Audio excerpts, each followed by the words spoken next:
I'm always happy to get very tough questions, because if it's very faggy, it's not interesting. So bear in your mind that I'm expecting asking tough questions. I'll say a few words about myself, then I'll try to share with you the way we see the overall security situation in Israel. And then, as I said, questions. I have no limitations with my time, so you are the bad guys, not me. I was born in Israel in August 59. I'll be 58 this summer. I have two kids. Noam is now an officer in one of the elite units, and my daughter Amit, she was in Snapir, which is a combat mixed unit, male and female, that has the responsibility to guard our ports.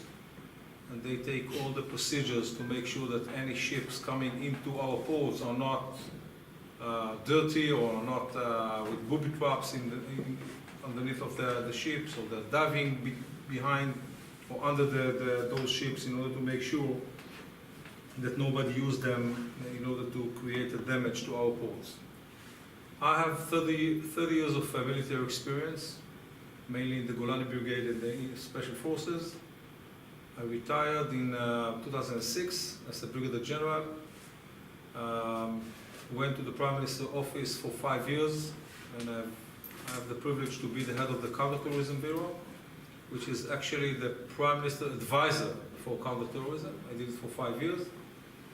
Since 2012, I belong to the private sector, so I can say whatever I want. I'm not a politician, so I will provide you answers and take those advantages while you are raising questions.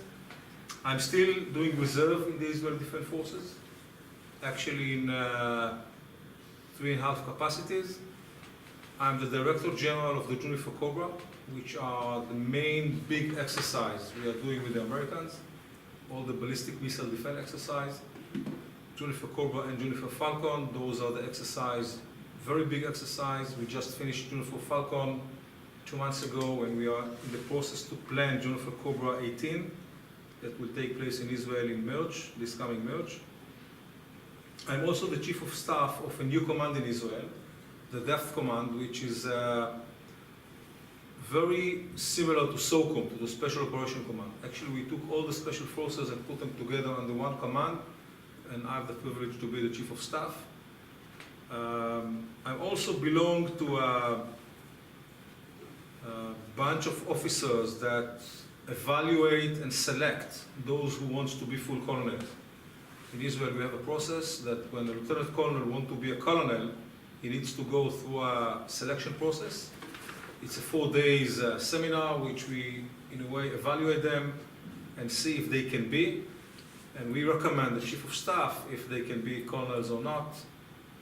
This is the most, if you ask me, most important part in all my reserve duties, because in a way you select the next Chief of General Staff.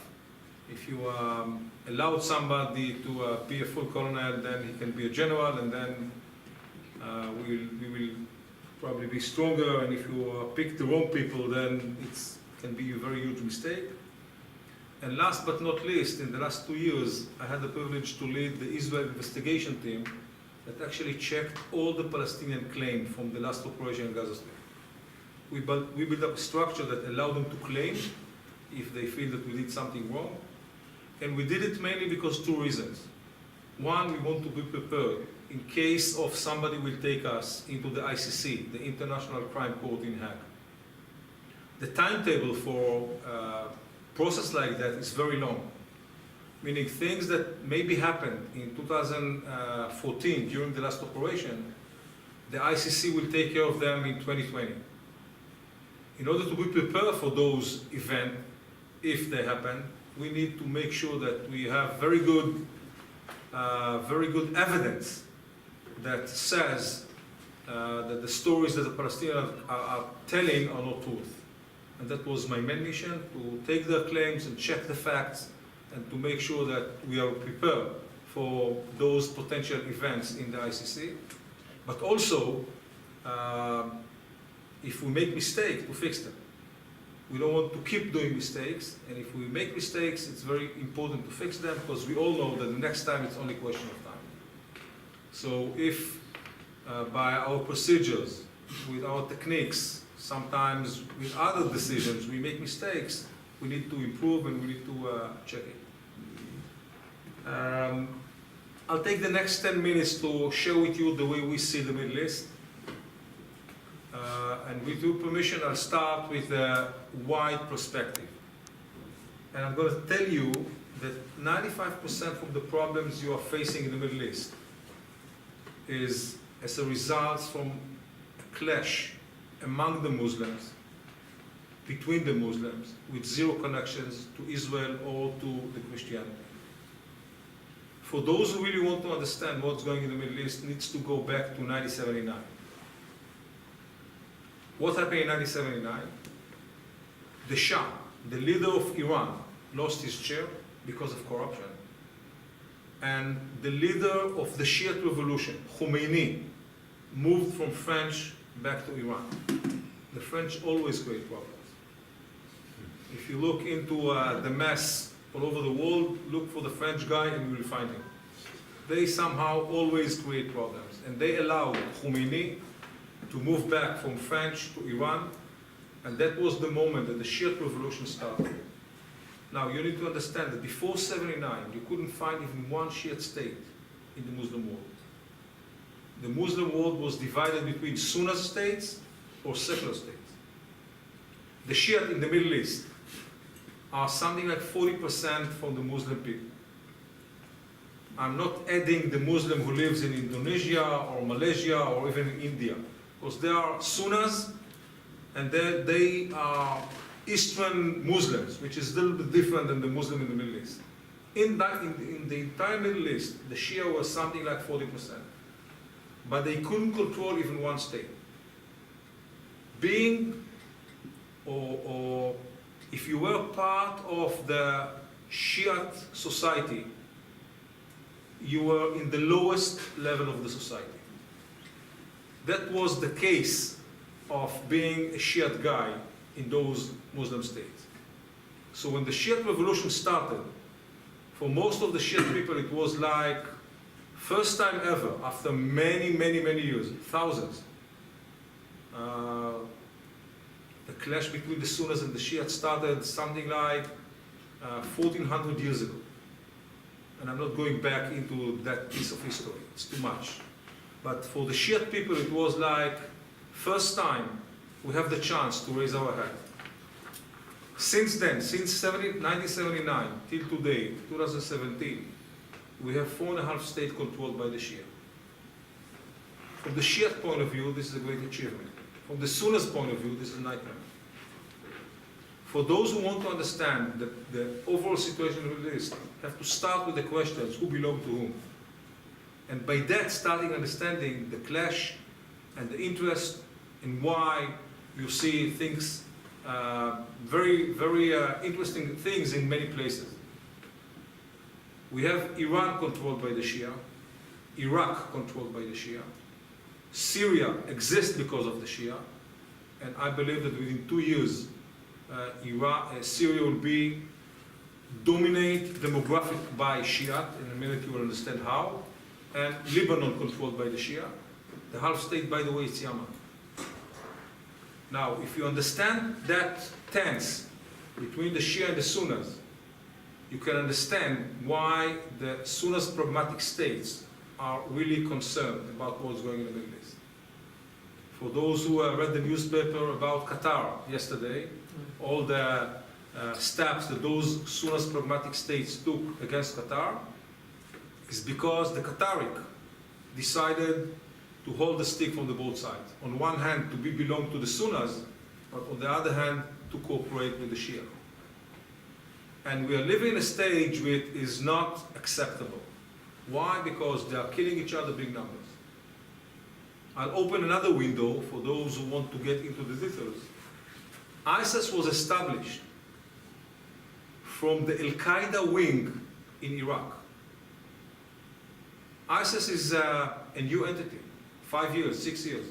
What happened before that? We had in Iraq the Al-Qaeda cell led by Al-Zawahiri, that was the name of the guy, and he invests most of his effort in order to kill Shiite people.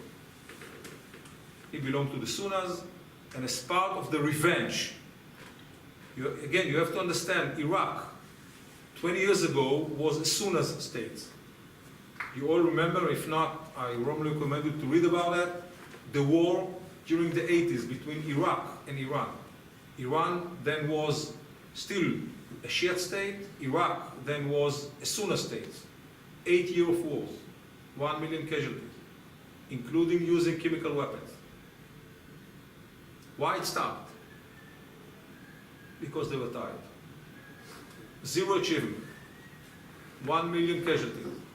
The borders stay the same, the hateness still there, and this is something that can present you the level of conflict among the Muslims with zero connection to us. We are always very good excuse. They always use us as an excuse to take actions, but to stay with open eyes into the fact there's no connection to the conflict among the Muslim into the Judaism or into the Christianity.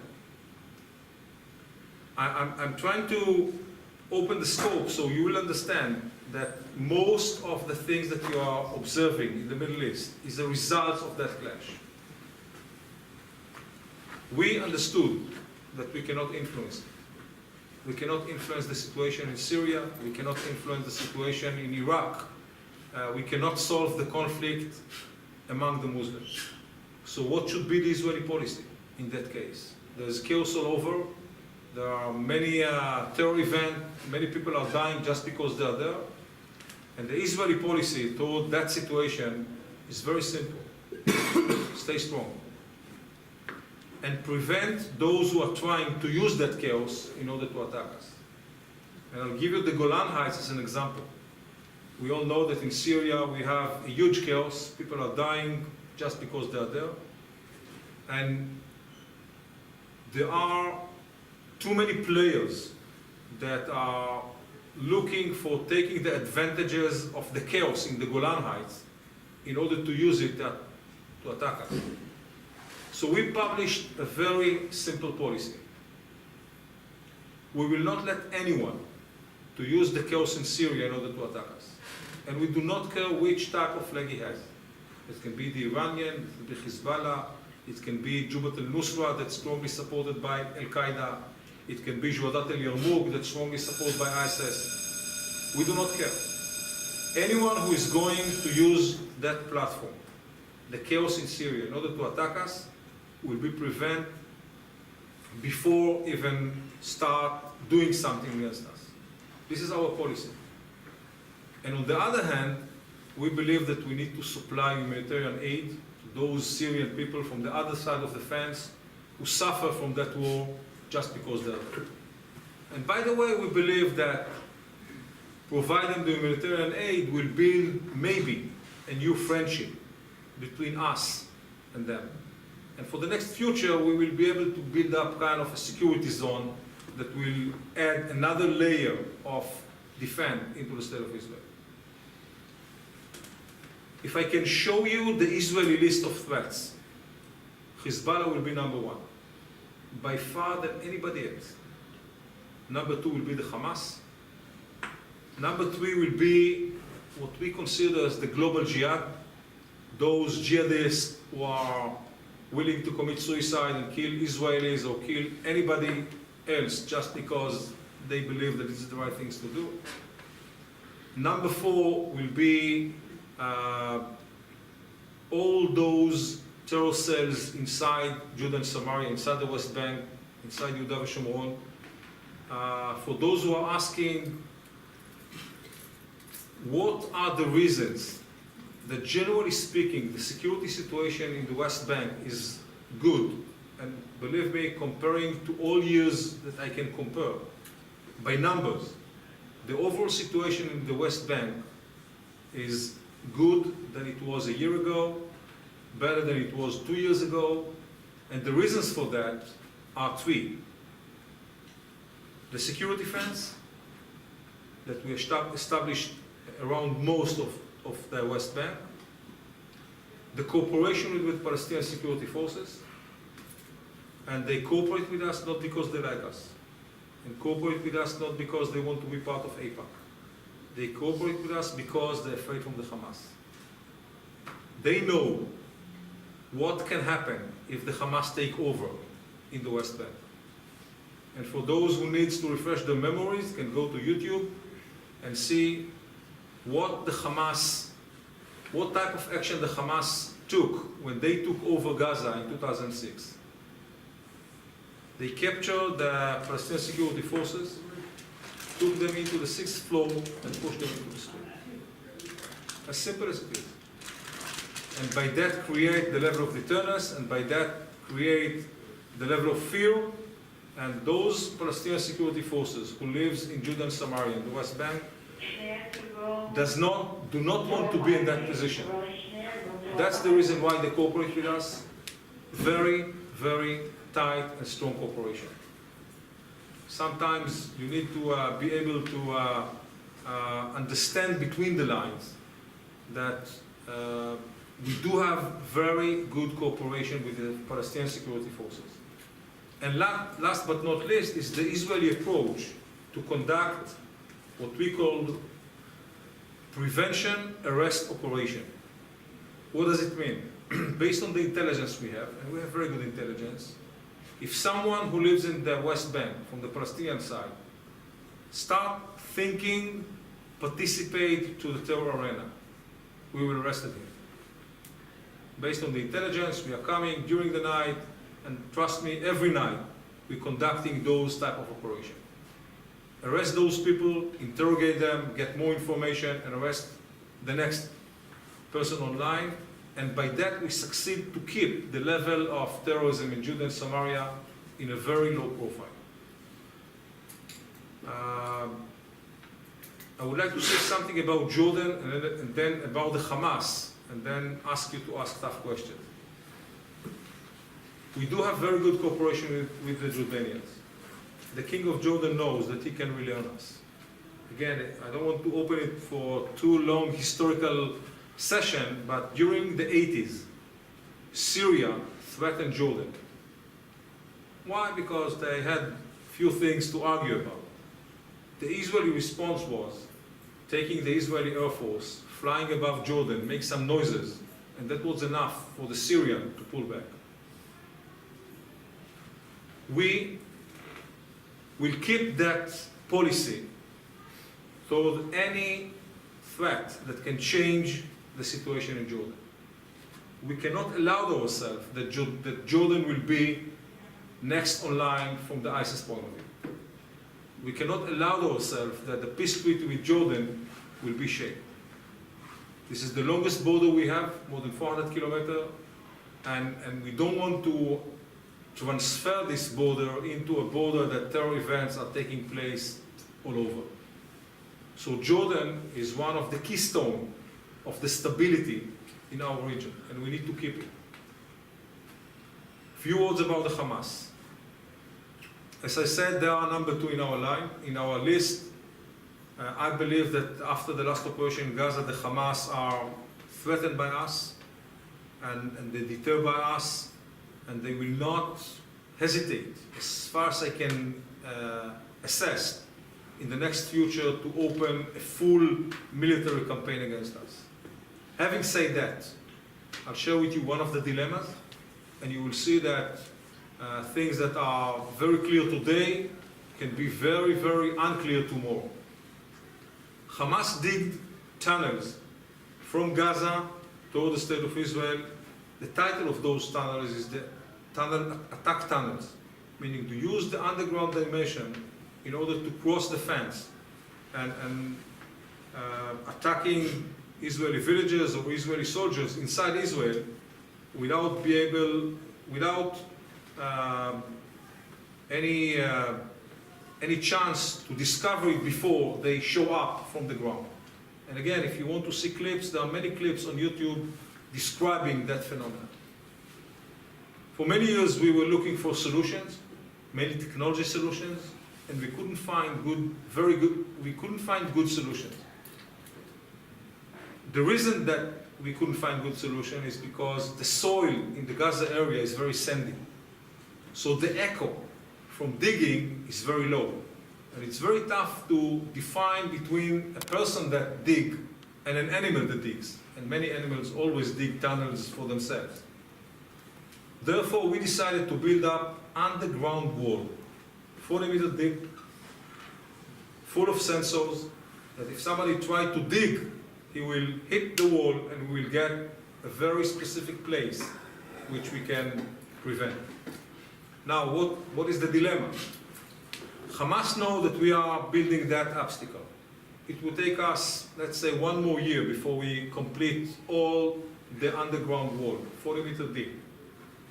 They already have, let's say, 6 attack tunnels ready. Now the Hamas has the dilemma: use those tunnels before we build up the wall and take the risk that the Israeli response will be wide and brutal, or to give up that dimension. I don't know what will be the Hamas decision. Therefore, again, what is the Israeli policy? We need to be prepared. The main training issue that we are dealing with is how to fight, if it's necessary, in area like Gaza. Most of the exercise we are doing in a battalion level and above, it's to demonstrate those challenges. So if you see on the news that the Israeli soldiers are practicing in the city of Ashkelon or in the city of Ashdod, that's the reason why we are training in those type of environment. We need to be prepared in case of Hamas leader will take a decision to use those tunnels before we complete the underground wall. This is an example of a dilemma which they have and we have in order to take decisions what to do. To summarize it, all the Middle East is a huge chaos with very limited connection to what's going in the state of Israel. Therefore, the Israeli policy should and is stay strong, be prepared, and prevent those who are trying to attack us. It's not easy, it's not simple, but you always need to ask yourself what are the alternatives, and we believe that we cannot take the risks through the Hezbollah threats or Golan Heights or Hamas or even ISIS in Sinai. The biggest problem we have today is how to keep the soldier alert and how to keep the unit prepared, because most of the time along the borders the situation is very, very calm. So think about the soldier sitting in his position, watching a great view, great weather, very good food, and nothing happened. Day after day. It's a huge challenge how to keep the units and the soldiers and the commanders alert and with a set mind that it can be changed with a second. And this is the reality. Things can be changed within a second. If you go back to the Second Liberal War, Sunday morning, a patrol start patrolling along the border, and suddenly Hezbollah trying to kidnap Israeli soldiers, and by the evening, you are going into a war. This is the tempo. This is the balance of living in the routine and be able to move very quick into a military clash. Question? Yes. Do you think Israel is justified in supporting certain rebel groups in Syria on the border, the Golan Heights? As far as I can say, we do not support anyone in Syria. The Israeli rule is that this is the Syrian problem, we cannot influence it. We didn't take a side. If Al-Qaeda are goods or Hezbollah are goods, we are living in a place which the enemy of our enemy is still enemy. I mean, at the same time, we can take care of Hezbollah and take care of Jabhat al-Nusra, even though they are fighting among themselves. By the way, when they are fighting among themselves, we wish them a full success. But we didn't take any side in that conflict. But I read that when they were rescuing injured people by the border, 90% of them were military-aged men that belonged to one certain group. And then they interviewed a few of those soldiers that they rescued who were still alive. And they said that they had an agreement with the Israeli government that, I don't remember the exact rebel group, but them specifically would be transported, injured soldiers across the border, and they'd be treated. I'm sure that you are mature enough to know that not everything that's read in the newspaper is true. Right. Again, as far as I can share with you, we did not take a side in each of the group in Syria, and we are providing the humanitarian aid to those who need it. I have to admit that sometimes we provide humanitarian aid to our enemies. Without opening too much, there are some advantages. Be able to speak with your enemy and maybe recruit them. If you think about that, this is a great opportunity to have some human sources inside your enemy that give you better options to deal with your enemy. But Israel did not take a side. It was a period of time with the Druze in the Golan Heights blame us that we took a side, and they did it because their own domestic problem among the Druze in the Golan and in the Syrian side. We don't have time to touch it, but if it's really important for you, I will touch the Druze issue because it's totally different and totally out of the scope of the civil war inside Syria. This is something that belongs to the Druze themselves, and again, with zero connection to us. Yes, sir. Yeah, when you're talking about threats to Israel, you did mention Iran as one of those. I didn't mention many threats.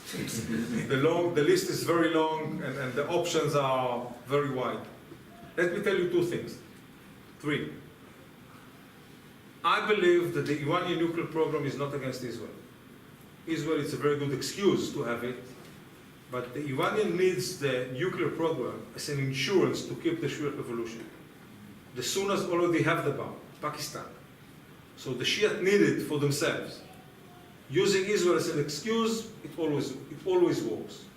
This is number one. Number two, we face the Iranian existence through the Hezbollah existence.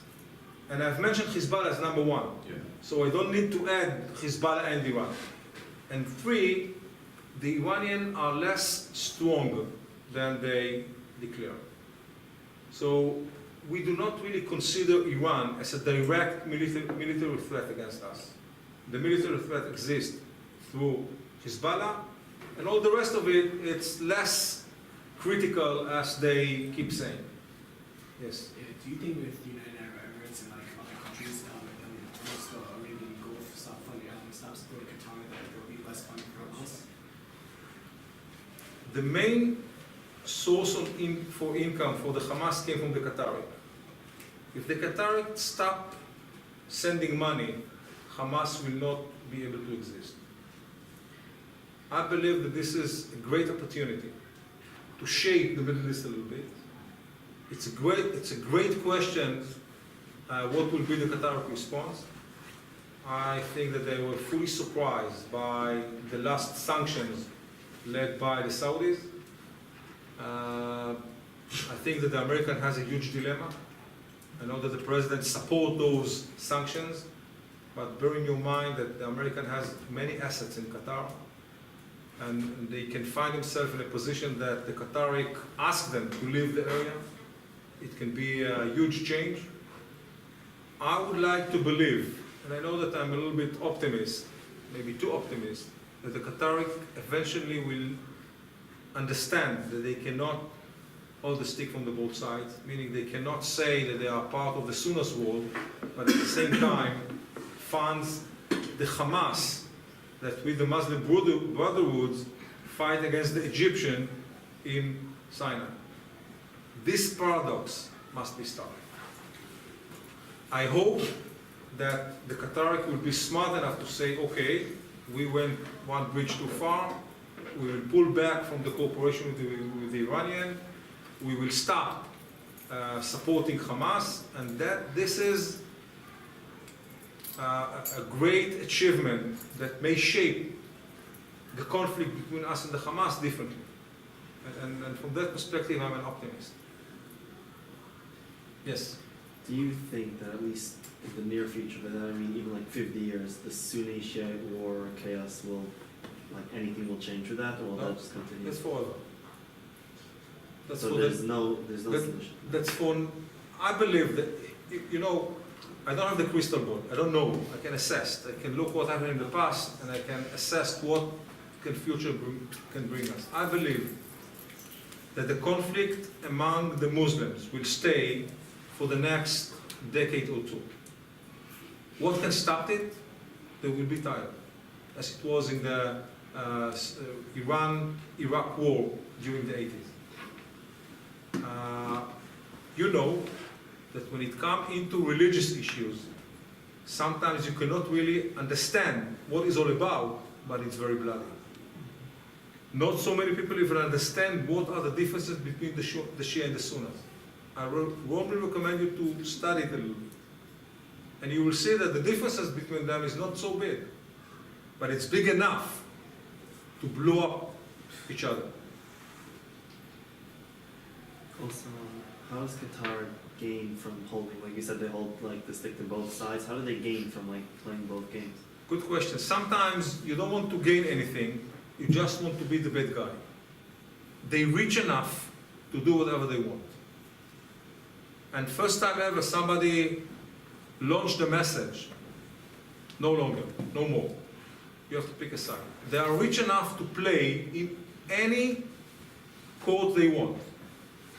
If they want to buy hotels in London, they can do it. If they want to buy Barcelona, they can do it. I don't know if you know, Barcelona is sponsored by the Qatari. The Qatari has enough money to play and do whatever they want, and just they enjoy the game. If you ask me what is their interest, I don't know. What is the Qatari interest to fund Hamas? They can, so they do it. What is the Hamas interest to build up relationship with the Iranian, which belong to the Shia and kill their brothers in all other places? They can. And somebody stand and say no more. You have to decide. Yes. So being that in the previous war with Hezbollah that Israel had, that they had the opportunity when they were attacking them to finish them off, but the government decided against it. So would you say that? Oh, this is not the case. I need to correct you because you may build up questions that based on something that is not real. In the Second Lebanon War, it was a deputy division commander. So nobody can tell me what happened over there. I've been there, I watch it. The order we got from the government, from the cabinet, was to build up a deterrence. That was the aim of the operation. To shape the situation in the Lebanese border so the other side will be deterred by us. If you judge the mission and the results 11 years after that, you can see that the border is very quiet. Hezbollah is not fully deterred by us, but Hezbollah thinks 3 times before taking any action. So that was the mission. I can share with you that the Third Lebanon War, which I believe it's only a question of time, the mission is totally different mission. The mission is to destroy Hezbollah military capabilities, and therefore it's not going to look the same. We, the militaries, we do not task ourselves. We get a mission from the cabinet, we get a mission from the government, and we are following the government decisions. We are coming with options, we are coming with recommendations, but by the end of the day, this is the political level to decide what the military should do, and not vice versa. Because if it was vice versa, it's not a democratic state. So in the Second Lebanon War, the mission we have got was to build up a new deterrence. For the third, totally different story. Could you possibly explain to the guys that you mentioned in Shalom how they're going to deal with the political impact of the Third War, how it's going to look in terms of showing Americans and other Okay. wars? I'll try to make it simple. The main Israeli lessons learned, the second Lebanon War, as well as from the last operation in Gaza Strip, is that we need to find a mechanism how to make those conflicts much shorter. It took us 34 days in Lebanon, and it took us 52 days in Gaza. It's too much for the Israeli economy, too much for the Israeli people, and we have to find a way how to make those conflicts not longer than 2 weeks. The only way to do it is to build up a mechanism that can, at the same time, attacking all parts of the Hezbollah capabilities. And we developed a concept. It's not only a concept, it's capabilities to attack, let's say, 4,000 targets a day. Very robust system based on very good intelligence we have. And by that we believe that we can destroy all the Hezbollah military capabilities within 10, let's say 12 days. It's going to be very brutal, it's going to be very aggressive. And the question is, how can you minimize the collateral damage? How you can minimize those civilians that may be killed during those attacks? And how can you prepare the world into those type of very, very tough pictures? The way we are doing it, it's very simple. We are taking an aerial photo of one of the villages in the southern part of Lebanon, in that case the village of Mokhbeib, and we put on the aerial photo all the real intelligence we have in this village, meaning all the storages, all the command and control posts, all the observation points, all the launchers. And by that we create the real intelligence picture of that village. And in the other side of the page, using the computer, we show our friends how this village is going to look like after the Israeli attack. So nobody should be surprised how it's going to look like. Is this enough? The answer is no. But this is the way we are trying to launch the message. How the Third Lebanon War is going to look like. Unfortunately, we will face some problem in the Israeli side as well, because Hezbollah still have his capability to launch rockets, and we will face some very, I would say, difficult picture of Israeli houses destroyed by those missiles. But I believe that we can keep the level of casualties low because of the concept of the civil defense we developed in Israel since 1991. Yes.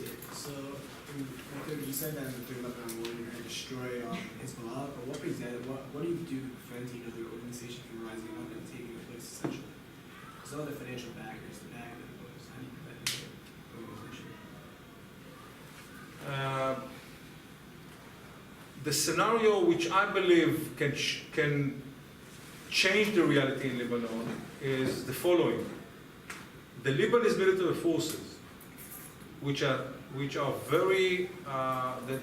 not strong as Hezbollah, if they're smart enough, they will stay out of the picture, as they did in the Second Lebanon War. So after destroying Hezbollah military capability, they can come and take over. This is the concept we believe that can change the reality in Lebanon from state controlled by Hezbollah into a state controlled by their own military. You need to understand that Hezbollah is much stronger than the Lebanese military forces, by far. So at that stage, the Lebanese military forces cannot take actions against Hezbollah. They will be able to do it if we succeeded to destroy those Hezbollah military capabilities. I'm going to ask one last question, because how many guys have to go to forensics that they have a final soon? Good luck. I want to ask a question that I want them to hear that I know exists on the Israeli side, that I think the military, I know from my point of view, has to contend with. There is a new reality in Israel, which I think we've seen the last few wars. There used to be a mentality a long time ago, when you and I were younger, that the Army's job was to do what the Army has to do. And the Army was the shachpatz around Israel. the new mentality, I don't know if it's from the media or where it came from, the country's job is to protect the army, so to speak. There are boys, there are children. If the media today was around in the 6-day war, we wouldn't be able to fight. Close to 800 soldiers were killed in 6 days. And the way the media reports. So the reason we didn't do what we had to do in Tzuk was not because the army didn't know how to clean up Gaza, because the government was afraid to take a lot of casualties. The reason in 2006 we didn't finish Hezbollah the way there was a plan that was actually practiced 2-3 months before the war, because the Olmert government was afraid when the army says we will have X hundred casualties, etc. What can be done? The media is not helping in Israel when they create such fear. Today 7 were killed, 3 were killed, 4, and you create this panic in the country. The army really can't fight under the knowledge that you're making everybody nervous about every move that we make. In order for us to do what we have to do, the army's going to have to fight certain battles. We will destroy the enemy if you allow us to do it. And I know friends of mine who are commanders now, and the Israeli media creates a feeling among the population that they're kind of holding back the army from doing what it really needs to do. I think that you're touching a very important point, but the media is not running the military. But they do run the politics, and the politics runs the military. Let's split between media and politics and leadership. The military knew in the past, know in the present, and will be able to conduct any mission that the political level will order us. In Tzuk Eitan, the government did not want to occupy Gaza. It was not the media, it was the government or the cabinet that decided that we do not want to capture Gaza. Mainly because, and this is something that you can take for your life, when you start a military operation, big operation, I'm not speaking about special operation, you have to ask yourself, what next? So let's assume that we will get a mission to occupy Gaza. I can tell you we can do it. Not easy, it's not fun, but we can do it. Then what? If you occupied Gaza, destroy whatever you can destroy within, let's say, a month, and then withdraw, you achieve nothing. You have to ask yourself what next. Therefore, when you ask about the Third Lebanon War, I tell you that we do have an end state, that by the end of the conflict, the Lebanese military forces will come and take over. The media issue, it is an issue. I'm not trying to say that this is not something that we need to deal with. But don't be mistaken. Any mission that the political level will order the military will conduct. That I know. That's all, whatever. So it's not a good idea to blame the media. We need to ask ourselves, and I've been in too many cabinet meetings. I've in the room in too many cabinet decisions. We need to ask ourselves, what does the leaders really want to achieve? Because they also play between the political world and the real world. And I can tell you that during the Second Lebanon War, Olmert was very, very keen by the missions he wanted to achieve. He was not in a position to hesitate what to do. And the media did not play any role on those decisions. He was in a point which he wanted to achieve a deterrence among Hezbollah. And he could achieve it only after 34 days, unfortunately. In Tzuk Eitan, the mission was to destroy those tunnels. And by the way, we had very good information about those tunnels. The case was not that we were surprised by those tunnels. We had very good intelligence. 32 tunnels, we had picture of them. Meaning, we got a mission to destroy those tunnels, and we conducted. Again, I'm not saying that the media is not an issue. What I'm saying is that blaming the issue, the media is not the right things to No. do. The right things to do is to ask the leaders, what do we really want to achieve? Tell us. And again, I can tell you that most of the time, when the cabinet launch resolutions, we need to translate them. Because the sentences are written in a way which you can understand it in more than one way. And we, the military, has to take it, try to think what the political want to achieve, translate it into a military term, and then conduct the mission. I strongly believe that the state of Israel is strong enough to deal with all those long lists of threats, especially with friends like you. We know how to deal with those problems. We need to ask ourselves what the political level wants to achieve. And this is a totally different story. I'm not a politician, so I cannot provide you answers. Quick question. I just have to let the forensics guys go, because you're testing me. Good luck with the test. Thank you. Thank you very much. Thank you. Thank you. Take care. You mentioned there's 6 tunnels. I didn't know there's 6 and not more. Why do you have 6 when the night's not 32? Why not destroy the tunnels now and not give them a chance to? You know, prevention, action, it's always a question of what can be the response from the other side. We believe that 3 years of quiet environment along Gaza, it's a great achievement. We do not want to change it. Taking actions against those tunnels today will change it. So if it's not needed, we can wait. If it's not needed, we can take the risk. And we spoke about risk management. How do we know that it's only 6 and not 8? We don't know. And Rumsfeld already said that something that you don't know that you don't know, you don't know that you don't know. And you don't know that you don't know forever. We know what we know, we assessed what we assessed, and the current situation, we believe that the quiet environment around Gaza, this is the Israeli interest.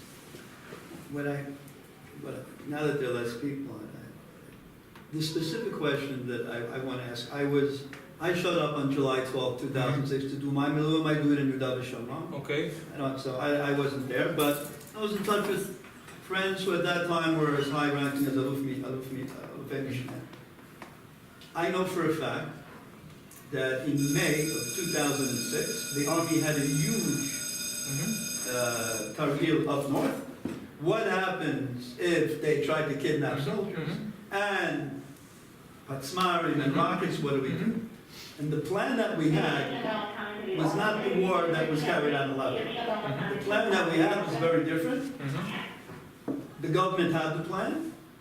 From what I understand, the plan said there could be 500 to 600 deaths on our part, 3 times as many wounded, but using many forces coming from many different directions, Hezbollah will no longer exist. That was... This is not the case. Hezbollah stronger than Israeli strike only in the southern part of Lebanon. No. The plan that I understood from was a plan that would have been involved was going, if we had to, up to Beirut. All I'm saying is... No, it's not true. It's not true. Somebody told you something that's not true. Again, I cannot open all the offensive concept we have. But the main Israeli concept to prevent Hezbollah launching short-range missiles is to capture the area up to the Litani River, which is 10 kilometers in some places, 12 kilometers in others. Crossing the Litani River, go to the Awali River, this is a totally different issue. This is something that was not under the government consideration in any given moment. Not the government, the military is considered. Military has planned to occupy Baghdad. Military has to have plans to do everything. The government should decide what are the goals. And the fact that we had plans in that case mean nothing, because we have planned for everything. This is the nature of military, to be prepared against everything, everywhere, every time. The point that I'm making, that I want to make, that I want them to understand, is I know the Army has all these options. And the government is the one that has to decide. Number one, the government does not live in a vacuum. It's a democratic country. Okay? So obviously, the population's feelings and thoughts are very important to them. And number two, this idea of long dragged out wars is never what Tzahal was. We have there's no upside ever for Tzahal to fight a long war. There's no such thing as an upside. So my question is, it's clear that when there will be a next confrontation, and I think it's obviously the bigger risk, the bigger confrontation is with Hezbollah, simply because of the volume of rockets they'll be able to fire at us on a daily basis, and there's only so much we can absorb. We're going to have to fight, as you mentioned, in a very different, brutal type of way. There's no way, no matter what we do, no matter what we say, that we're going to be able to finesse this. Meaning the pictures are going to be the pictures.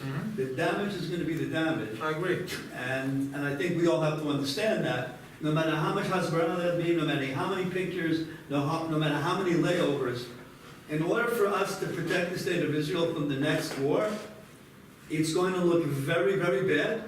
And I don't think there's anything we can do about it, to be honest. I don't think it's going to look bad. And we're going to have to say, we told you so. Yeah, it's going to look bad, and again, it depends on what the government will decide. Right now, the orders we have for the third level of war is that the aim of the war is to destroy all Hezbollah military capabilities. Not only up to the Nitzan Nuriel, all over Lebanon.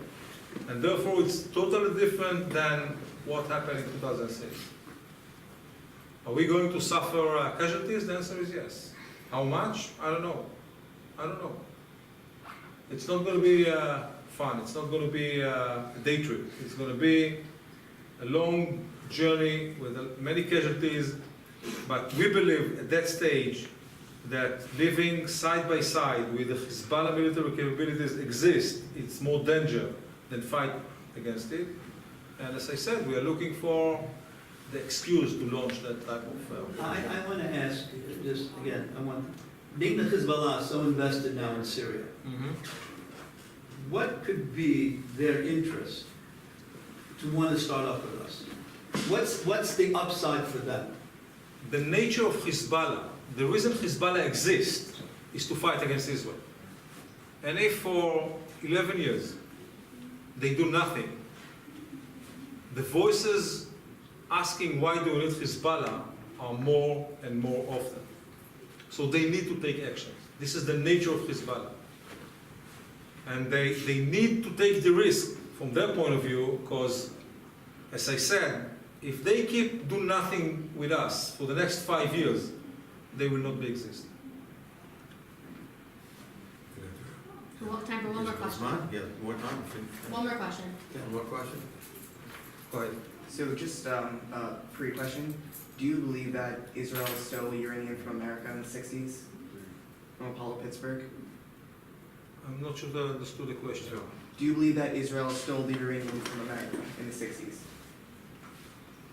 As in, there was an investigation where 600 pounds of enriched uranium was gone, and Israel was the conclusion. I really don't know. I really don't know. So, pretty much what happened, America never really acknowledged it, but they knew Israel kind of stole it. So, if Israel has America's backing of their nuclear arsenal, why do they still refuse to acknowledge its existence? The Israeli policy toward the nuclear capabilities was, is, and will be that Israel will not be the first to use nuclear in the Middle East. Right? This is the Israeli policy. There are too many rumors. If we have the device, how many we have, how can we use them? And the Israeli policy is to keep it under kind of mystery as a concept. Therefore, no one allowed to visit the textile factory in Dimona. This is a place which will not let anyone to visit. We prefer to keep it as it is. We believe that it serves the deterrence we have. We believe that this is the right policy. And we are fortunate enough that the Americans are not pushing us to open our storages and to be inspected by the Atomic Energy Committee. By I- this, for your knowledge, Israel's reactor is from France. I don't think Israel needed to steal anybody's plutonium. It was, Yeah, it in the was, it was, 60s. it was a French reactor done above ground, above board. So this idea of stealing from America, I'm not sure where you got that from. It's a Many French stories, many stories are running behind the Israeli nuclear capabilities. This is part of the concept. Rumors, some evidence, some other rumors. And this is, as I said, part of the policy to keep it as a title, not getting into the details. And as I said, we will not be the first to use a nuclear device in the Middle East.